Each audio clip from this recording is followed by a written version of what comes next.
আর আজকে 5 তারিখ, প্রায় 6 মাস অতিবাহিত হয়ে যাচ্ছে।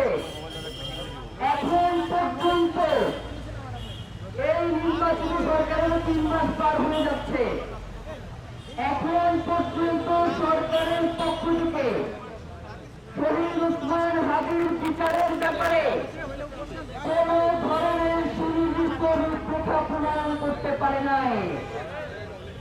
প্রিয় ভাইয়েরা, বাংলাদেশ সরকারের প্রধানমন্ত্রী তারেক রহমান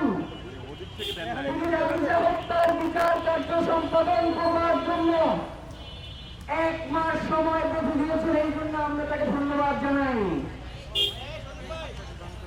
শহীদ ওসমান হাদির ব্যাপারেও আমরা তারেক রহমানের মুখ থেকে, স্বরাষ্ট্রমন্ত্রীর মুখ থেকে এই ধরনের বাণী শুনতে চাই যে আপনি প্রতিদিনের মধ্যে শহীদ ওসমান হাদি হত্যার বিচার করবেন। আজকে বলবেন আসামি ভারতে গ্রেফতার হয়েছে, তাকে ফিরিয়ে আনার প্রক্রিয়া চলছে। 1 মাস পরে জিজ্ঞেস করলে বলেন সেই প্রক্রিয়া চলছে। এই প্রক্রিয়াকে আমার পর্যন্ত চলবে কিনা আমরা জানতে চাই। প্রিয় ভাইয়েরা, শহীদ ওসমান হাদি তিনি বাংলাদেশের স্বাধীনতা সার্বভৌমত্ব রক্ষার জন্য জীবন দিয়েছেন।